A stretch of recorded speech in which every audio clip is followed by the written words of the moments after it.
Salam, salam sekali lagi, salam sejahtera, salam kasih. Di dalam nama Tuhan Yesus Kristus saya menyambut Anda semua dengan penuh kasih daripada Tuhan kita Yesus Kristus, amin. Bagi Anda yang mengikut ibadah secara online juga yang ada di rumah, salam dan kami sangat rindu. Suatu hari nanti Anda juga dapat bersama-sama dengan kami di Hall 4 ini. Ya, puji Tuhan, hari ini adalah hari yang baru, bulan yang baru, kesempatan yang baru, ya Tuhan berikan bagi kita, amin. Bulan berapa sekarang? Bulan 9, wah, that's a good reminder ya, tidak berapa lama lagi kita akan melewati tahun 2024. Ya jadi banyak hal yang telah terjadi, banyak hal yang telah berlaku dalam hidup kita. Mari kita terus mengarahkan mata kita kepada pelopor iman kita, kepada penyempurna iman kita. Amin. Hari ini kita akan masuk di dalam satu siri khotbah, di dalam satu siri khotbah yang baru tentang hal-hal yang berkaitan dengan gereja, hal-hal yang berkaitan, apabila saya berbicara tentang gereja, itu bukan berbicara ataupun bercakap tentang gedungnya, bangunannya, fasilitas ataupun facility-nya. Setiap kali saya menyebut tentang gereja itu berbicara tentang, katakan bersama saya. Ya, katakan bersama saya. Ya, di gereja itu adalah saya, ya. Amin. Jadi mari kita siapkan hati kita untuk menerima firman Tuhan pada hari ini. Mari kita berdoa. Bapa yang baik, Bapa yang punya firman, kami menghadap Engkau pada pagi hari ini. Kami bersyukur karena kami ada kesempatan, peluang untuk belajar firman-Mu. Roh Kudus, Engkau berbicara kepada kami lewat hamba-Mu, supaya setiap kata-kata yang keluar dari hamba-Mu itu adalah ilham yang daripada Tuhan. Supaya kata-kata itu akan membangun, menolong kami. Bahkan kami menemukan jawaban-jawaban dalam setiap pergumulan hidup kami, dalam setiap persoalan hidup kami. Dan apabila kami keluar dari tempat ini nanti Tuhan, kami disegarkan, kami dikuatkan, kami diteguhkan, kami didorong, supaya kami semakin hari semakin menjadi seperti Engkau ya Tuhan. Terima kasih Bapa, terpuji dan termulia nama-Mu. Kami siap mendengar, berbicaralah di dalam nama Tuhan Yesus Kristus. Dan setiap orang yang siap mendengar firman Tuhan, mari kita sama-sama katakan amin, haleluya. Nah, hari ini saya ingin berbicara tentang satu tema yang sederhana tapi sangat penting bagi kita, yaitu gereja teladan ataupun gereja contoh. Ya, apabila saya pikir-pikir, bolehkah saya katakan DMC sebagai gereja contoh? I think kita masih jauh lagi, ya. Tapi mulai hari ini dan kita mulai belajar daripada satu teks yang akan mirror kita ataupun mencerminkan kita. Adakah kita sudah menjadi gereja teladan ataupun menjadi gereja yang seperti yang Tuhan Yesus inginkan? Amin. Dan sekali lagi saya set the konteks. Apabila saya berbicara tentang gereja, itu berbicara tentang saya, itu berbicara tentang Anda, itu berbicara tentang kita semua. Amin. Ya. Nah, teks yang saya ingin bawa kita hari ini adalah 1 Tesalonika bab yang ke-12, mulai dari ayat pertama sampai ayat yang ke-13. Saya akan baca dengan suara yang kedengaran dan Anda boleh mengikuti terjemahan yang ada di screen. 1 Tesalonika 12, 1 hingga 13. Daripada Paulus, Silvanus, dan Timotius kepada jemaat di Tesalonika, dalam Allah Bapa dan Tuhan Yesus Kristus, kasih kurnia dan damai sejahtera menyertai kamu. Kami sentiasa bersyukur kepada Allah karena kamu semua dan menyebut nama-namamu dalam doa kami. Kami sentiasa ingat betapa kamu telah bekerja dalam iman, berusaha dengan kasih, dan sabar dengan penuh harapan kepada Tuhan Yesus Kristus, kita di hadapan Allah Bapa kita. Saudara-saudara yang dikasihi, kami tahu bahwa Allah telah memilihmu. Karena Injil yang kami beritakan itu telah sampai kepadamu, bukan hanya dengan kata-kata tetapi juga dengan kuasa, dengan Roh Kudus, dan dengan keyakinan teguh. Kamu tahu akan sifat dan kehidupan kami sewaktu bersamamu demi kebaikanmu. Kamu mengikut teladan kami dan teladan Tuhan. Walaupun kamu banyak menanggung kesengsaraan, namun kamu menyambut kabar itu dengan sukacita yang datang dari Roh Kudus. Ayat yang ketujuh, oleh yang demikian kamu menjadi teladan kepada semua orang beriman di Makedonia dan Akaya. Firman Tuhan tersebar bukan saja di Makedonia dan Akaya, malah di serata tempat. Mereka telah mendengar tentang imanmu kepada Allah, maka kami tidak perlu berkata apa-apa lagi. Mereka sendiri menceritakan bahwa kamu telah menyambut kami dengan baik apabila kami mengunjungimu dahulu, bahwa kamu berpaling daripada menyembah berhala untuk menyembah Allah yang hidup dan benar, dan untuk menantikan kedatangan anaknya dari sorga, yang telah dibangkitkan Allah daripada kematian, Yesus yang telah menyelamatkan kita daripada kemurkaan yang akan datang. Nah, ide besar ataupun the big idea yang kita mau kongsikan hari ini adalah jemaat di Tesalonika menjadi contoh ataupun teladan kepada gereja hari ini. Ini juga adalah lanjutan daripada seri pengajaran yang kita belajar pada sebelumnya tentang community, dan minggu lalu kita belajar tentang gereja, tentang bagaimana ciri-ciri gereja, bagaimana gereja seharusnya, ya. Jadi hari ini kita lanjutkan lagi, tapi specifically kita akan belajar daripada gereja di Tesalonika. Nah, untuk set the context, lebih baik kita melihat konteksnya, apa yang terjadi di Tesalonika pada waktu itu, supaya kita paham dan mengerti kenapa Paulus menulis buku yang pertama, surat yang pertama, surat 1 Tesalonika, ya, kepada jemaat di Tesalonika. Makedonia yang disebut tadi adalah itu berada di utara, dan Akaya adalah di selatan Greek ataupun Greece pada waktu itu. Dan ini dicatat dalam Kisah Para Rasul 17. Ini menceritakan tentang misi pelayanan Paulus yang kedua bersama dengan Silvanus, juga disebut Silas, ya. Dan Timotius dan Lukas penulis kepada Kisah Para Rasul. Ketika Paulus mengajar tentang kematian dan kebangkitan Kristus pada waktu itu, orang Yahudi marah dan mengusir dia keluar. Dan itu keadaan, dan umat Tuhan pada waktu itu, jemaat di Tesalonika pada waktu itu mengalami penganiayaan dan tentangan daripada orang Yahudi pada waktu itu, ya. Karena Paulus mengajar tentang kebangkitan Kristus. Dan dikatakan bahwa tidak lebih 2 bulan, lebih kurang sebulan lebih begitulah, Paulus berada di Tesalonika, dan dia harus keluar karena dia diusir dengan keras oleh orang Yahudi pada waktu itu. Dan apabila dia keluar dari Tesalonika, dan beberapa bulan kemudian dia menulis surat pertama ini kepada Tesalonika, ya.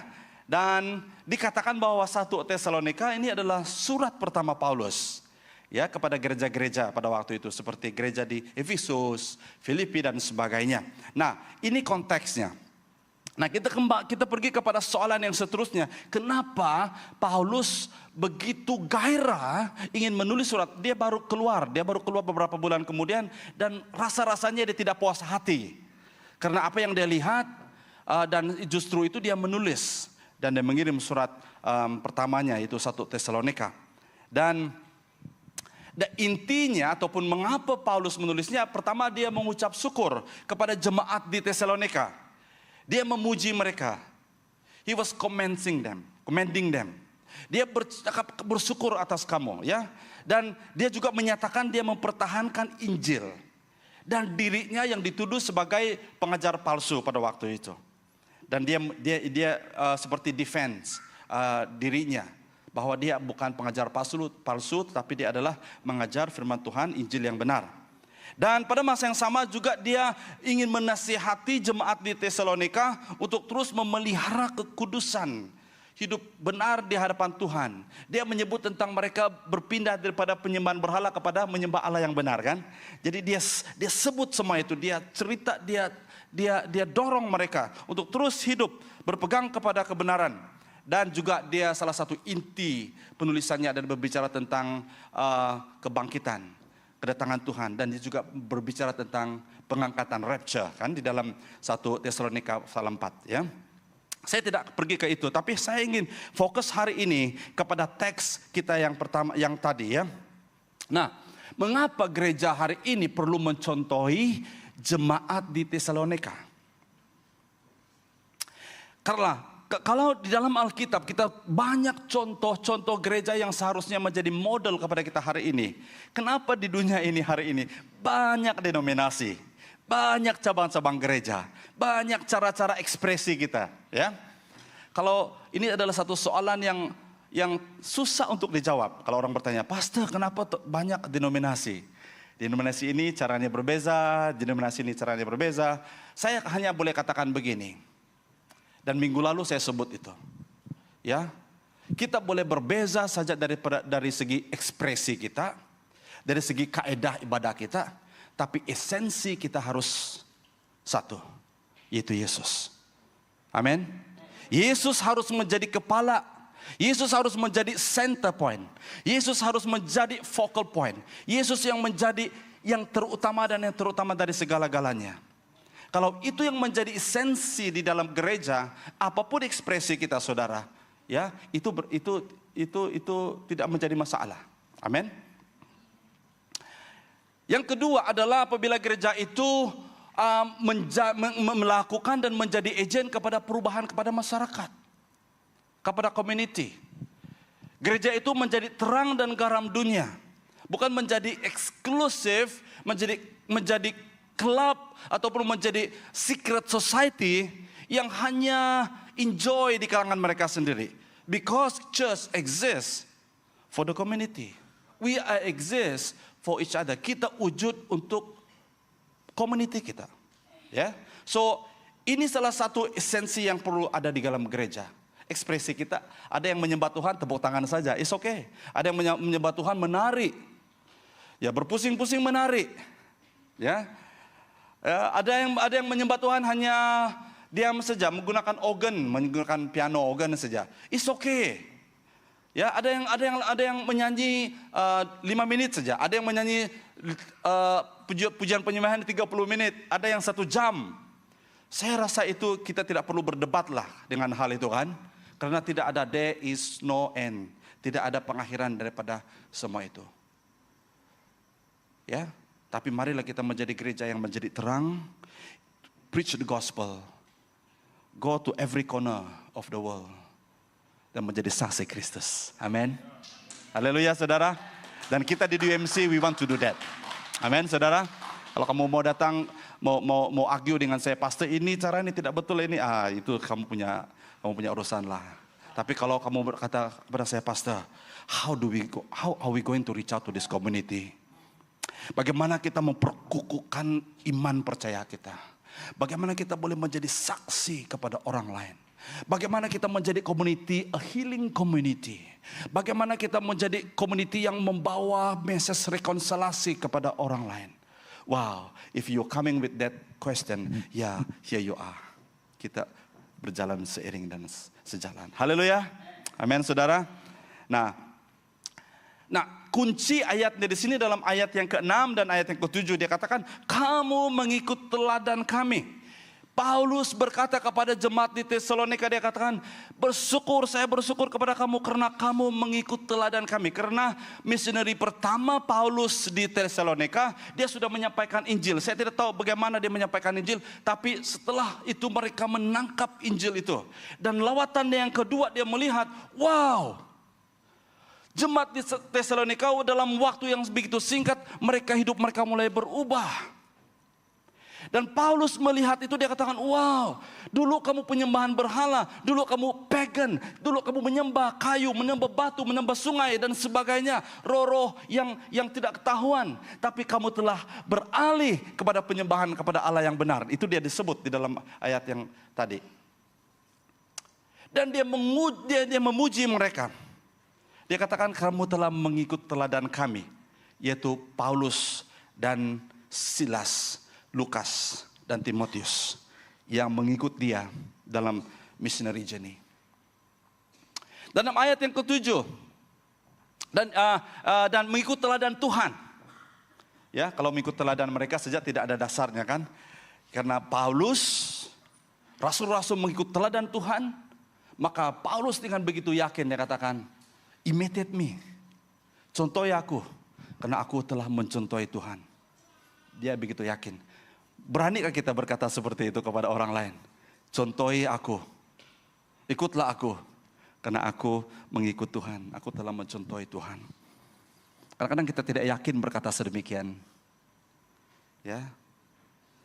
Dan konteksnya juga bahwa dia katakan walaupun kamu banyak menanggung kesengsaraan. Pada masa itu mereka sudah banyak menanggung kesengsaraan. Seperti kita hari ini juga banyak menanggung kesengsaraan. Maybe? Yes? No? Yes. Yeah, you just being truthful and honest. Banyak kesengsaraan kan hari ini kan? Banyak penderitaan kita. Tapi namun menyambut kabar itu adalah evangelion. Kabar itu adalah Injil. Itu dengan sukacita yang datang daripada Roh Kudus. Wah. Ayat yang ketujuh, oleh yang demikian kamu menjadi teladan kepada semua orang beriman. Jemaat di Tesalonika, jemaat yang begitu baru, jemaat yang begitu fresh. Mereka sudah menjadi teladan kepada orang di Makedonia dan Akhaya. Luar biasa kan? Nah, mari kita kembali melihat sedikit tentang perkataan teladan ataupun contoh ini daripada perkataan bahasa aslinya tupos. Katakan bersama saya tupos. Sebenarnya perkataan types dalam bahasa Inggris itu adalah diambil daripada akar kata tupos, types. Nah, perkataan tupos ini berarti seperti menampar dinding ya. Dan apabila saya menampar dinding dan ada tapak tangan saya di dinding, itu tupos. Tupos ya, berarti ada when I strike something dan itu hancur ataupun ada tapak ataupun ada tanda. Itu tupos. Nah, dari perkataan ini Paulus menggunakan perkataan tupos bahwa dia katakan bahwa gereja Tesalonika adalah tupos. Adalah gambaran ataupun tanda ataupun mark ataupun patterns ataupun model ataupun picture ataupun gambaran kepada gereja kita, kepada kehidupan kita hari ini. Are you with me? Boleh? Setakat ini boleh paham ya? Ini baru pengenalan, belum lagi masuk poin. Nah, poin yang pertama, kita bertanya tadi mengapa gereja hari ini perlu mencontohi apa yang menjadi esensi, apa yang karakteristik ataupun contoh, ciri-ciri, tanda, mark gereja Tesalonika yang kita perlu contohi hari ini. Tidak banyak dan tidak sedikit, hanya 3 saja kita belajar hari ini. Amin. Amin. Ya, yang pertama adalah bekerja dalam iman. Work of faith. Dalam ayat yang ketiga, kami sentiasa ingat betapa kamu bekerja dalam iman. Katakan bersama saya, bekerja dalam iman. Work of faith. Nah, ini ayatnya, dalam ayat yang ke-8 itu dia katakan, mereka telah mendengar imanmu kepada Allah, maka kami tidak perlu berkata-kata apa lagi. Wow.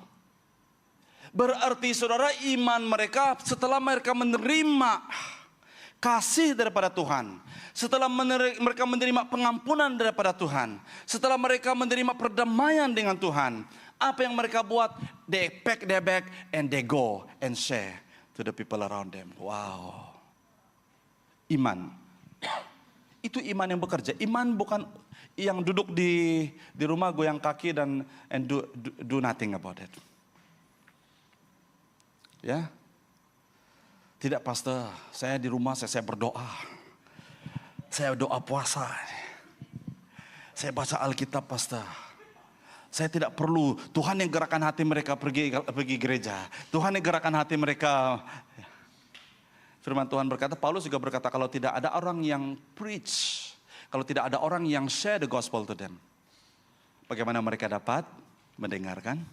Karena pendengaran akan firman Tuhan akan membawa mereka kepada iman kepada Tuhan Yesus. Nah, itu yang dijadikan oleh jemaat di Tesalonika. Mereka beriman dan mereka kerjakan iman mereka itu. Nah, kalau kita lihat tadi, bekerja dalam iman. Ya, apa yang diartikan bekerja dalam iman? Kita sudah beriman kepada Tuhan Yesus, betul? Amin. Semua kita di sini sudah percaya kepada Tuhan Yesus. Ada yang masih belum percaya lagi? Tidak apa, nanti kita boleh doakan. Ya. Tapi hari ini Anda mempercayakan? Bekerja dalam iman, maksudnya iman itu bukan dia statik, bukan pasif. Ya, iman itu harus bekerja. Iman itu harus menjadi nyata. Nah, bagaimana kita mau menyatakan iman kita? Kalau ada orang berkata, oh tinggi iman saya, kuat iman saya. Bagaimana ya? Apa yang membuktikan iman kita kuat? Apa yang membuktikan iman kita strong? Kalau dalam konteks ini, bekerja dalam iman. Berarti saudara-saudari yang saya kasih dalam nama Tuhan Yesus Kristus, iman kita itu harus kita kerjakan. Iman itu harus kelihatan dan nampak. Ada satu ayat, saya pilih ayat ini untuk boleh membantu kita dalam Yakobus 2 ayat yang ke-14 sampai 17. It's a classical example. Ini contoh yang sangat baik tentang iman yang bekerja ataupun bekerja dalam iman. Saudara-saudaraku, apa gunanya seorang berkata, aku beriman, jika dia tidak membuktikan imannya melalui perbuatannya. Iman sedemikian tidak dapat menyelamatkannya. Very clear. Katakanlah seorang saudara laki atau perempuan, saudara perempuan memerlukan pakaian dan kekurangan makanan. Apakah gunanya kamu berkata kepadanya, selamat jalan, pakailah baju panas dan makanlah secukupnya, jika kamu tidak menghulurkan apa yang diperlukan tubuhnya. Demikian juga dengan iman. Jika tidak dinyatakan melalui perbuatan, maka apa? Apa? You know, one of the greatest gift God given to us adalah iman. Amin. Amin. Dan itu adalah satu gift yang Tuhan berikan kepada kita. And gift itu, iman itu akan menjadi begitu wasted ya, apa wasted? Akan begitu membazir dan unutilized apabila kita simpan di dalam diri kita saja. Karena saya saja mau masuk surga. Sia-sia. Maka iman kita akan menjadi sia-sia. Jadi jangan sia-siakan imanmu, saudara. Amin. Iman yang Tuhan berikan kepada kita, it is so good. We need to share it to other people. Amen. There are so many people, banyak orang yang memerlukan mendengar iman kita. Nah, mau menceritakan iman kita, saudara, kamu tidak perlu bawa Alkitab yang besar-besar. Ataupun kita boleh katakan, thus says the Lord. Ataupun kita boleh katakan, ini kata Tuhan. Wah, orang itu kan lari. Ceritakan hidupmu, saudara. Your story is a God story. Amen. And God's story is your story. Haleluya. Haleluya, berikan kemuliaan bagi Tuhan kita, saudara.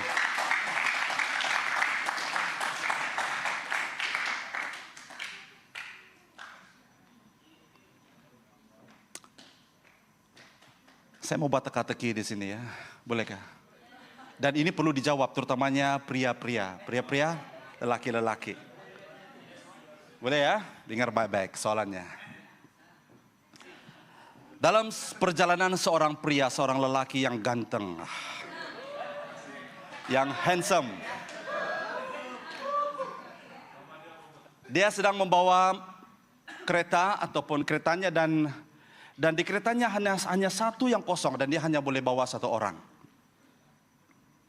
Dan pada waktu itu tengah hujan ribut dan dia limpas, kalau bahasa kami Sabah, limpas melewati satu bus station. Dan dia melihat dari jauh ada 3 pribadi yang ada di bus itu. Seorang adalah ibu tua yang sudah menggigil karena dia sakit, dia sedang tunggu bus untuk pergi ke hospital. Jadi karena cuaca yang tidak begitu bagus hari itu, bus tidak datang. Dia sudah menggigil dan dalam keadaan yang sakit. Dan satu perempuan lagi, itu adalah kenalan. Dan dia kenal perempuan itu, oh perempuan ini pernah menolong dia dulu. Pernah perempuan ini dan dia merasa bahwa perempuan ini, dia terutang budi kepada perempuan ini. Dan dia Dan yang ketiga adalah seorang wanita yang menjadi idaman dia.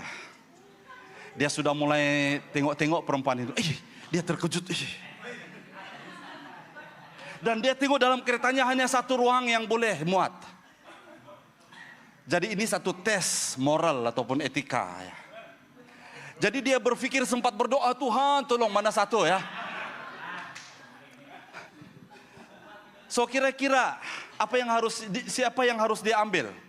Dia pikir, kalau saya tidak ambil perempuan tua ini, mungkin tidak lama lagi dia akan mati dan ya bagaimana? Dan saya rasa bersalah. Mungkin saya adalah orang yang Tuhan kirim untuk mengantar dia ke hospital. Tetapi dia katakan, wanita yang satu ini kawan saya, ini pernah menolong saya dulu. Saya terutang budi kepada dia. Dan ini mungkin peluang saya untuk membalas kebaikan dia kepada saya. When come to the third person, aduh, ini peluang saya nih. Ini masa depan ini. Bagaimana ini? Ini wanita idaman saya ini. Yang sudah saya doakan selama 15 tahun. So kira-kira para pria di sini, mana satu yang kamu angkut? Robert dulu.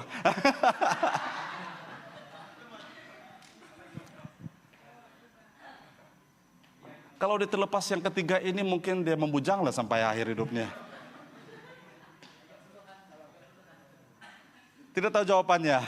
Ini tes ini ya pria.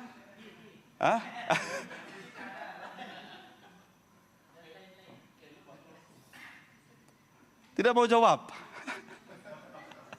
Tidak berani mau jawab. Oke, yang sudah berumah tangga pun boleh jawab lah. Macam JB ada jawabannya deh. Boleh coba Kirel ya. Net boleh coba.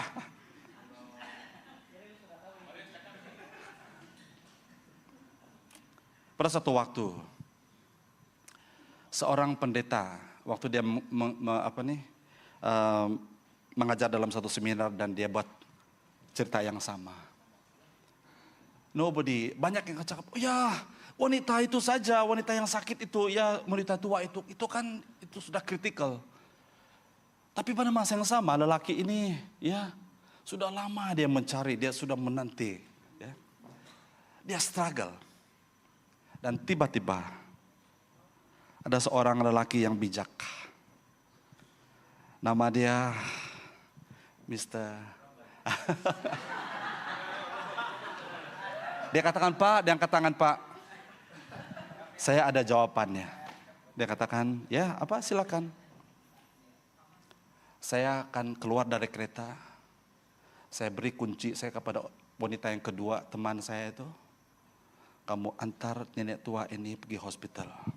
Saya duduk bersama saya menanti bersama dengan yang ketiga.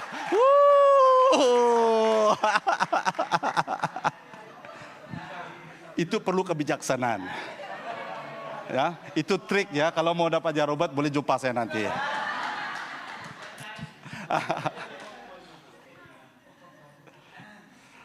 Nah, setiap masalah ada solusinya, amin. Haleluya. Harus beriman loh. Maksudnya di sini saudara, dalam kehidupan ini iman kita harus kita kerjakan. Tidak ada yang membuat kita stuck. Kadang-kadang walaupun kita stuck dalam keadaan sesuatu kan, saya sangat percaya Tuhan itu, dan dia sudah berjanji, dia katakan bahwa He will make the way. Even in the desert, walaupun di padang gurun dia akan membuat jalan. Walaupun di padang gurun tidak ada sungai dan tidak ada mata air, dia akan menjadi provider kita. Haleluya.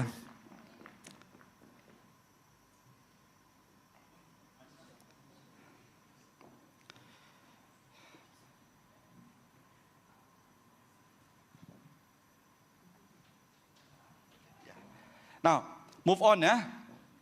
Nah, yang kedua adalah bagaimana gereja dan jemaat di Tesalonika menjadi contoh kepada kita hari ini. Yang pertama, mereka bekerja dengan iman ataupun iman yang dikerjakan. Kita tidak boleh katakan kepada orang, "Oh, I love you, saya mengasihi kamu," ya, tapi ya, Ataupun saya percaya kepada Tuhan, saya beriman kepada Tuhan, tetapi kita tidak mengerjakan iman kita itu. Ada aspek tentang iman yang dikerjakan hari ini juga, yaitu kita memperlengkapkan diri kita dengan firman Tuhan, supaya kita boleh menjadi berkat kepada orang lain.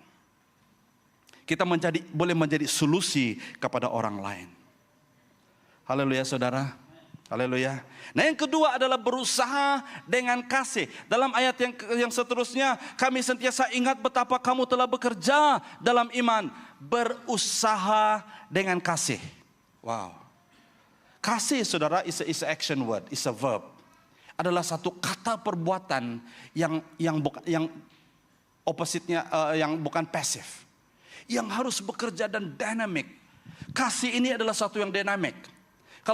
Karena definisi Allah, kalau orang bertanya siapakah Allah? God is love. Amin. Dalam 1 Yohanes mengatakan bahwa God is love. And that itu adalah being dia, itu adalah karakter Tuhan, dia adalah kasih. Nah bagaimana kita yang percaya kepada Tuhan? Kita juga menerima kasihnya, betul? Amin. Waktu kita bersetuju menerima dia sebagai Tuhan dan Juru Selamat kita, pada waktu itu kita sudah dideposit satu amount yang begitu besar. Tidak dapat dibayangkan dengan jumlah uang. Yaitu deposit kasih. Amin. Sehingga kita boleh mengasihi orang. Kalau mengasihi orang yang sesama dengan kita is gampang, kata Indonesia. Senang, mudah. Tapi mengasihi orang yang kita benci ataupun yang telah menyakitkan kita, itu enggak gampang. Itu tidak mudah. Bukan mengasihi mereka saja, tapi memberi mereka makan dan berdoa untuk mereka. Wow, itu sangat susah. Tapi boleh kita menerima kasih Tuhan saudara. Semua itu boleh kita lakukan. Amin saudara. Saya tidak katakan itu mudah, tapi kita boleh lakukan. Mengasihi orang yang pernah menyakitkan hati kita. Mengasihi orang yang pernah membuat kita susah. Mengasihi orang yang pernah memperlecehkan kita. Mengasihi orang yang pernah menghina kita. Mengasihi orang yang pernah membuat kita menderita. Ya. Dan we can do it. Sebab kita telah menerima kasih. Nah, kasih, berusaha dengan kasih. Karena kalau berusaha itu ada satu effort, ada satu sacrifice, ada satu pengorbanan yang harus kita lakukan. Nah, kita lihat ayatnya. Dalam ayat yang 9, Paulus berkata kepada jemaat di Tesalonika, mereka sendiri menceritakan bahwa kamu telah menyambut kami dengan baik apabila kami mengunjungi kamu dahulu. Paulus menyebut itu, menyatakan betapa mereka berusaha dalam kasih. Ya, gereja di Tesalonika pada waktu saudara bukan gereja yang kaya. Ya. Ya, mereka mendapat bantuan-bantuan daripada gereja di Makedonia akhirnya juga. Dan Paulus memuji gereja di Makedonia. Kasih itu harus nampak. Ya mungkin kita susah kita menampakkan iman kita kan. Tapi saya sudah beri contoh kepada kita tadi kan. Iman yang tanpa perbuatan itu adalah iman yang sia-sia. Yang kedua ini kasih. Kasih ini adalah hal yang sangat mudah untuk kita lihat dalam kehidupan kita. Amin saudara. Kasih ini adalah how do we live our life every day. How do we interact. Bagaimana kita interaksi di antara sesama lain. Bagaimana kita respon kepada keadaan dan situasi. Tadi pagi, ya waktu makan tadi pagi ya sarapan, saya dengar satu commotion. Ada satu ya customer dan saya sudah beli makanan saya, tapi saya pergi kepada dia. Dan saya katakan kepada dia, it's okay. Dan saya melihat ada rekonsiliasi, mereka sudah berbaik, minta maaf dan sebagainya. Dan dia tidak puas, dia katakan, I just want to express myself. Yes, okay, you are free to express yourself with love. Ya, so there are many ways dan sangat banyak kesempatan kita untuk menunjukkan kasih kita. Amin, saudara. Jangan kita perlu tunggu pergi luar. Kita ada kesempatan untuk menyatakan kasih kita kepada orang lain. Dalam 1 Yohanes 3 ayat 18 berkata, anak-anakku, dia merujuk kepada kita. Siapa? Anak-anakku kita ya. Janganlah kasih kita di mulut sahaja. I love you. You love me. Apa lagi tuh? I love you, you love me. We are happy family. Wow. Jangan itu hanya di mulut saja ya. Ya, mari kita belajar. It is not easy to love each other kan? It's never easy. But let's learn to love each other. Kita hendaklah kasih mengasihi, loving each other. Melalui apa? Perbuatan, number one. Dan kebenaran. Kita boleh menolong orang kan? Kalau ada orang mau datang, kita beri tolong kepada dia. Oke lah, saya terpaksa, pastor yang suruh saya tolong. Itu bukan kebenaran.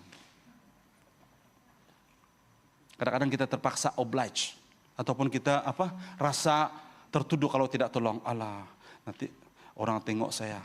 Pastor yang suruh, ketua CG saya suruh tolonglah, saya tidak ada pilihan. Perbuatan kita, kasih kita harus ada melalui perbuatan. Dan itu didasari dengan kebenaran. Haleluya saudara. Firman Tuhan juga berkata kalau kita memberi sebelah kanan, jangan sebelah kiri tahu ya. Ataupun jangan apabila kita membuat kebaikan, kita pergi berdiri di atas gunung sana dan kita katakan, oh saya sudah bertolong si Anu. Kalau bukan saya dia tidak baik, dia tidak berjaya tuh. You don't have to do that. Kebenaran adalah apa? Kerendahan hati. Dengan tulus, ikhlas. Kebenaran yang sejati.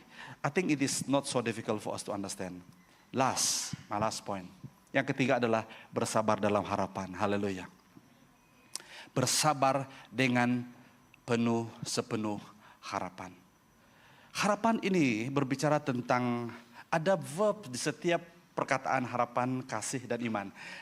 Harapan, kasih, dan iman itu di dalam 1 Korintus 13:10 kan.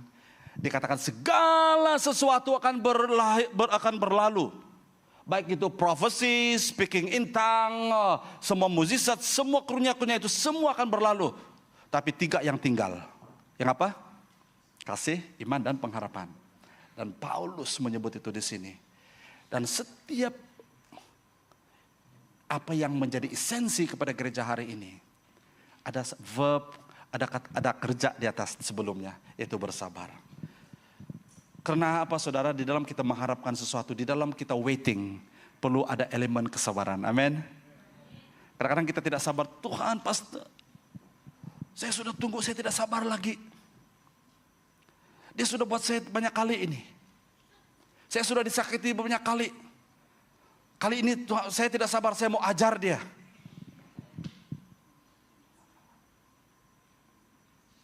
Ada ubi, ada batas pastor.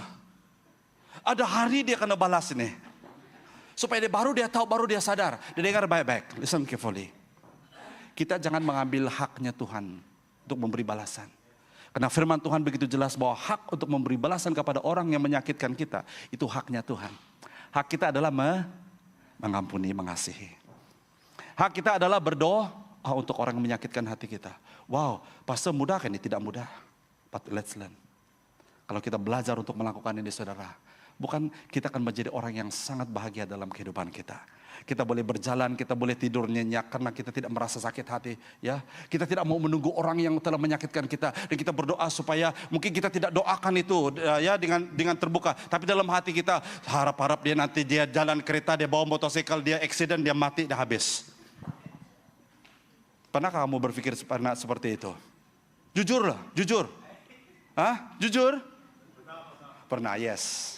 Karena saya pun pernah.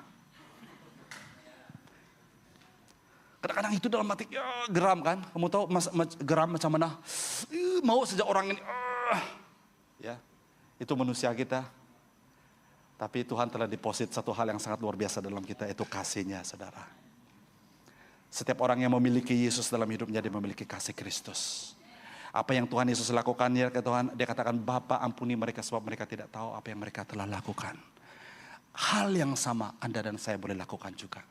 Mengampuni orang yang bersalah kepada kita. Bersabar dengan sepenuh pengharapan. Di dalam Yesus. Nah, dan dalam teks ini dia menceritakan itu dalam ayat yang 10, dia katakan untuk menanti kedatangan anaknya dari surga yang telah dibangkitkan Allah daripada kematian. Yesus akan menyelamatkan kita daripada kemurkaan yang akan datang. Nah, lihat teksnya, berubah kata-kata Paulus di sini. Dia menggunakan future tense, digunakan akan, karena kedatangan anaknya akan yang telah dibangkitkan, kedatangannya akan menyelamatkan kita daripada kemurkaan yang akan datang. Saudara dan saudara yang saya kasih, jawabannya belum ada lagi hari ini, bersabarlah. Breakthrough-nya belum terjadi hari ini, bersabarlah. Jawabannya belum ada hari ini, bersabarlah. Karena bersabarlah itu adalah hal-hal yang luar biasa yang kita boleh enjoy dalam kehidupan kita hari ini. You know what? Di dalam hal kita bersabar, saudara, ya, Tuhan sedang kuatkan otot-otot kita. Tuhan sedang kuatkan mental kita. Tuhan sedang kuatkan karakter kita. Ada satu cerita, satu kapal siar ini melalui satu ombak dan taufan, dan akhirnya kapal ini karam dan semua penumpang yang lain tidak tahu bagaimana, hanya satu survivor. Satu saja yang selamat daripada kapal yang karam ini. Dan survivor ini sadar bahwa dia terdampar di sebuah pulau kecil. Di sebuah pulau kecil yang begitu jauh dan tidak nampak kelihatan daratan yang lain. Tentu sekali dia adalah orang Kristen, orang percaya Tuhan. Dia kumpulkan apa yang dia ada, apa yang dia boleh dapat, yang dia gunakan untuk survive. Di pulau itu begitu sunyi dan tidak ada orang. Binatang pun tidak ada. Hanya pokok kelapa. Dan dia mulai benarkan satu pondok kecil. Untuk dia melindungi dirinya daripada hujan dan panas. Satu hari berlalu. Dia berdoa, Tuhan kirimkanlah orang untuk menyelamat saya. Tuhan, the next day, hari kedua dia berdoa lagi. Tuhan kirimkanlah, Engkau adalah Allah, yang dia mulai quote scripture. Dia mulai quote janji-janji Tuhan bahwa Tuhan akan memberikan pertolongan dan sebagainya. Hari ketiga berlalu, hari keempat berlalu, dan 1 minggu berlalu. Dia sudah risau, makanannya sudah hampir habis. Satu hari dia keluar pergi mencari makanan, apa yang dia boleh dapat untuk makan. Dia pergi agak lama sedikit. Waktu dia kembali, he was so shocked. Dia melihat pondok kecilnya terbakar. Dia begitu marah dengan Tuhan. Tuhan, ini saja saya ada, kompas semuanya sudah habis. Bagaimana saya mungkin boleh cari, bagaimana saya boleh selamat daripada pulau yang terpencil ini. Hangus habis. Nanti kalau udah hujan, ribut, taufan dan sebagainya, saya akan mati di tempat ini. Tidak ada orang yang tahu. Dia begitu marah dengan Tuhan. Dan dia sampai dia tertidur dan keletihan. Suatu waktu dia terjaga. Karena dia terdengar bunyi pop, pop, pop. Dan dia melihat dari jauh ada sebuah kapal yang sedang menuju ke pulau itu. Keesokan harinya dia melihat itu. Dan untuk pendekkan cerita, dan itu adalah kapal penyelamat. Dan dia bingung. Dan dia bertanya kepada kapten pelayar itu, bagaimana kamu tahu saya ada di sini? Saya sudah beberapa minggu di sini, saya sudah tunggu mati saja. Saya tidak ada apa-apa. Oh, kata kapten itu, semalam kami nampak ada kumpulan asap. Dan kumpulan asap itulah yang menjadi kami penasaran, kami melihat. Mungkin ada orang, karena memang berita kapal yang karam itu sudah kami tahu. Itu sebab kami sudah melihat signal daripada kamu. Dan pemuda ini berkata, dia datang kepada Tuhan, Tuhan terima kasih. Kadang-kadang hidup kita seperti itu, saudara. Kejadian, musibah, masalah yang terjadi dalam kehidupan kita, itu adalah cara Tuhan untuk menyelamatkan kita, saudara. Amin. Kadang-kadang itu adalah cara Tuhan untuk membawa kita semakin dekat dengan Dia. Kadang-kadang masalah yang kita hadapi hari ini, saudara. Saya minta pemusik untuk maju depan. Dalam Roma 12 berkata, bergembiralah dalam harapan, tabah menghadapi kesusahan, dan terus-menerus berdoa. Wow. Bergembiralah dalam harapan. Mungkin hari ini Anda belum mendapat jawabannya, saudara. Firman Tuhan berkata kepada kita hari ini, bergembiralah. Amin. Kita tidak tahu bila jawabannya. Karena Tuhan itu baik. Dia pasti akan mengirimkan penyelamat. Dia pasti mengirimkan apa yang menjadi jawaban bagi kehidupan kita. Dan dia katakan terus-menerus berdoa. Belum dapat jawaban, berdoa lagi. Besok belum dapat jawaban, berdoa lagi. Lusa belum dapat jawaban lagi, berdoa lagi. Keep on pray. Berdoa tanpa henti. Saya quote lagi Ibrani 10:23 berkata, marilah kita berpegang teguh pada pengakuan harapan kita tanpa berganjak, karena Dia yang berjanji sentiasa setia. Amin. Berikan tepuk tangan bagi Tuhan, firman Tuhan ini. There is a reason, ada sebab mengapa kita terus berpegang teguh kepada pengharapan. Karena Dia, pengharapan kita kepada Dia, kepada Allah, kepada Tuhan kita Yesus Kristus. Karena Dia Allah yang telah berjanji dan Dia adalah Allah yang mendapati janjinya. Kalau bukan besok, mungkin lusa. Kalau mungkin bukan lusa, minggu depan. Kalau bukan minggu depan, bulan depan. Kalau bukan bulan depan, tahun depan. Keep on hoping in the Lord. Baru-baru ini saya berpeluang menjadi penterjemah kepada Pastor Jason Irwan Chang. Dan dia rilis lagu barunya, mungkin dalam baru lagu ini ditulisnya.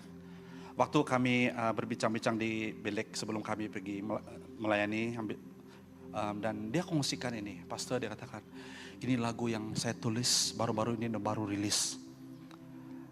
Dan dia katakan, this is one of the best song yang dia pernah cipta. Ini menceritakan tentang iman kita orang Kristen. Dan dia menceritakan saya tentang lirik by lirik. Dia katakan, lirik ini seperti ini dan kita akan nyanyi bersama ya nanti. Meskipun Tuhan tidak menolongku, meskipun ada duri dalam dagingku, ku tetap memilih untuk percaya. Walaupun doaku tak terjawab, meskipun hatiku habis lenyap, ku tetap memilih untuk percaya. Ini iman, saudara. Apabila saya menyelidiki lagu ini dan saya melihat lagu ini adalah lagu iman. Dan saya mau bawa lagu ini bersama. Saya akan nyanyi dulu, nanti kita akan belajar lagu ini, lagu baru ini. Dan kita akan nyanyi bersama. Dan chorusnya luar biasa, dia katakan, berkali-kali kau menolong, berkali-kali kau kuatkan. Kadang-kadang pertolongan Tuhan itu kita tidak lihat. Tapi realitinya adalah Tuhan menolong kita berkali-kali. Berkali-kali itu tidak tahu berapa kali ya. 100 kali, 2 kali, 20 kali, 1000 kali, berkali-kali. Amin. Dan mari kita, haleluya, thank you Lord.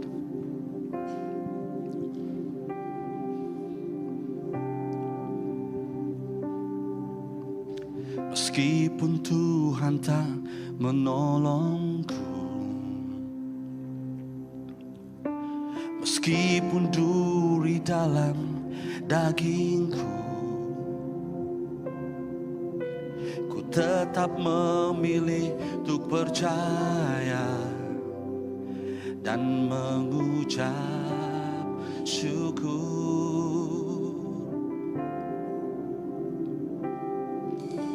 Meskipun doaku tak terjawab, meskipun hatiku habis lenyap, ku tetap memilih untuk percaya dan mengucap syukur.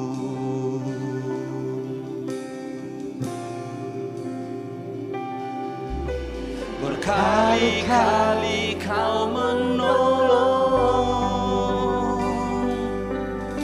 berkali-kali Kau kuatkan. Dalam rasa sakit Engkau ada, Yesus setia.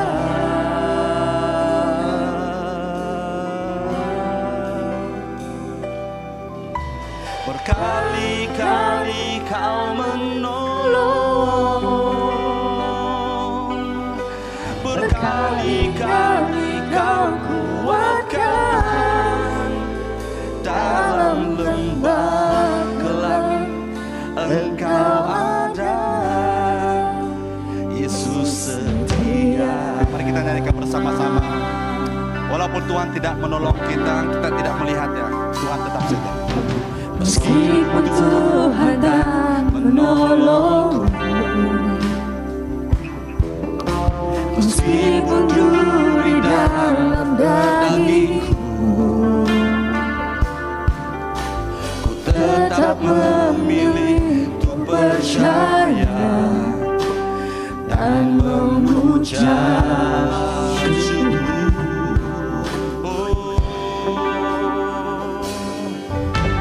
meskipun doaku tak terjawab, meskipun hatiku habis lelah, tetap memilih untuk percaya dan mengucap syukur. Berkali-kali Kau menolong, berkali-kali Kau kuatkan. Dalam rasa sakit Engkau ada, Yesus setia.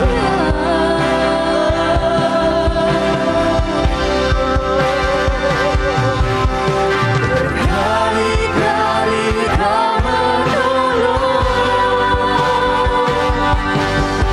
berkali-kali Kau kuatkan. Dalam lembah gelap Engkau ada, Yesus setia. Saudara dan saudari yang saya kasih dalam nama Tuhan, berkali-kali kita jatuh, berkali-kali kita gagal dalam hidup kita, tapi berkali-kali Tuhan juga hadir dalam hidup kita. Berkali-kali tangan Tuhan menolong kita, berkali-kali Dia hadir dalam hidup kita. Saudara dan saudari, dalam sikap doa kita datang kepada Tuhan, walaupun kita belum nampak, walaupun kita belum melihat, firman Tuhan mengingatkan kita hari ini, mari kita terus bertekun dalam iman kita. Mari kita terus berusaha dengan sepenuhnya dalam harapan kita kepada Tuhan Yesus. Mari kita terus berusaha mengerjakan kasih yang Dia telah berikan kepada kita hari ini. Oh haleluya, terima kasih Tuhan Yesus. Mari kita nyanyikan lagu ini sekali lagi sebagai doa kita kepada Tuhan. Thank you Lord. Thank you Jesus. Meskipun Tuhan tak menolongku, meskipun duri dalam dagingku, ku tetap memilih untuk percaya dan mengucap syukur.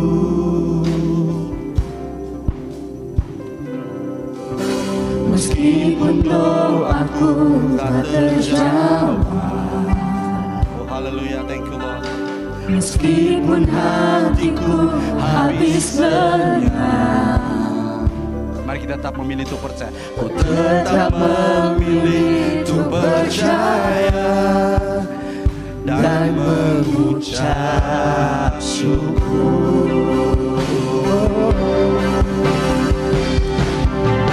Berkali-kali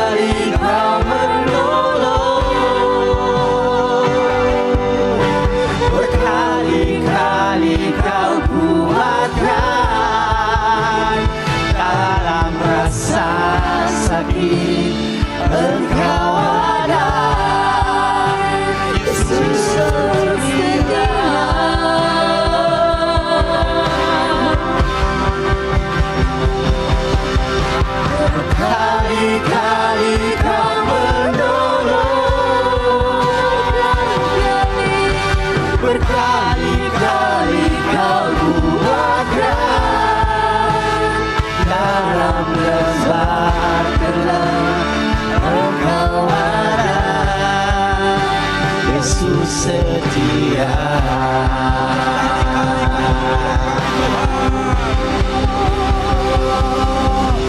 Berkali-kali Kau menolong,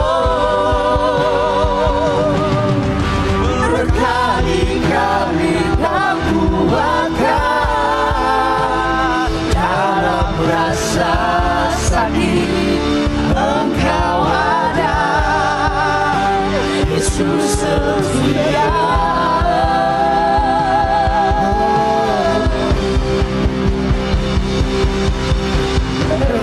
Berkali-kali Kau menolong, berkali-kali Kau kuatkan. Dalam lembah gelap Engkau ada, Yesus setia.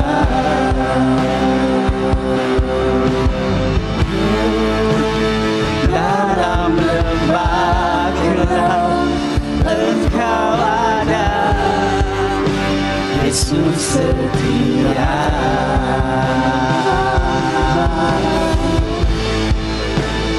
Dalam lembah gelap Engkau ada,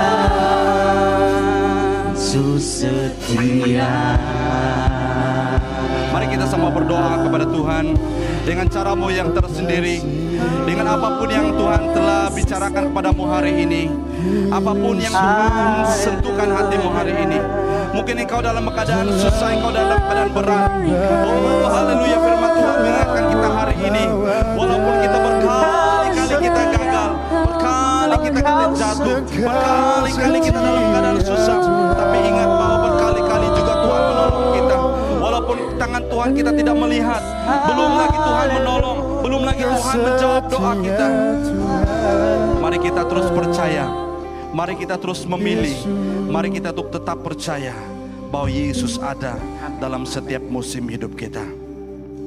Terima kasih Tuhan untuk firman-Mu hari ini yang mengingatkan kami bagaimana kami hidup sebagai gereja-Mu ya Tuhan, untuk bertekun di dalam iman, bertekun di dalam kasih dan pengharapan kami kepada Engkau. Biarlah mata hati kami Tuhan tertuju kepadamu yang menyempurnakan iman kami.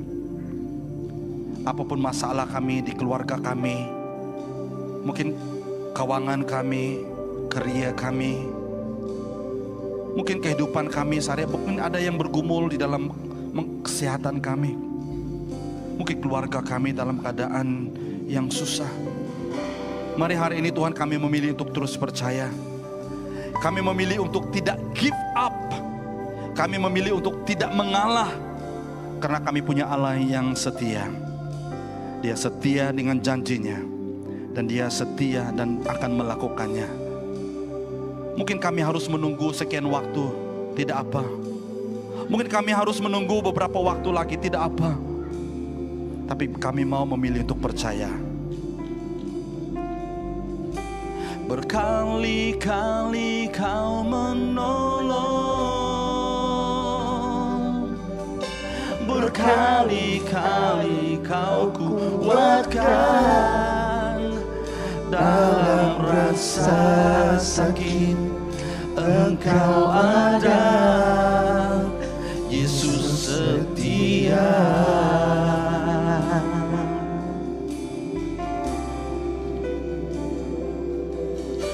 Berkali-kali Kau menolong, berkali-kali Kau kuatkan. Dalam lembah gelap Engkau ada, Yesus setia. Bapa, terima kasih untuk firman-Mu, untuk kebenaran firman-Mu yang kami dengar bersama-sama hari ini. Kami terima, kami mau hidup di dalam firman-Mu.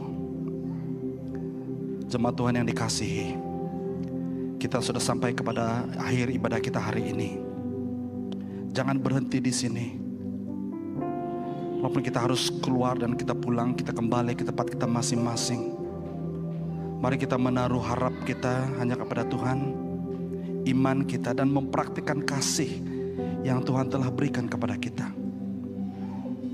Angkat kedua belah tanganmu dan terimalah doa berkat. Pulanglah dan bawalah berkat daripada Tuhan kita Yesus Kristus, karena Dia berkuasa memeliharamu supaya kamu tidak tersandung dan membawamu ke hadirat-Nya yang mulia tanpa cacat celah dan memenuhi sukacita. Dialah Allah yang Esa, penyelamat kita melalui Yesus Kristus Tuhan kita. Bagi Dialah segala kemuliaan, kehormatan, keagungan, kekuasaan dari dahulu, sekarang, sampai selama-lamanya. Di dalam nama Tuhan Yesus Kristus kami sudah berdoa dan mengucap syukur. Dan semua anak-anak Tuhan yang sudah diberkati Tuhan, mari kita sama-sama katakan amin. Beri kita tepuk tangan bagi Tuhan kita yang hidup. Haleluya.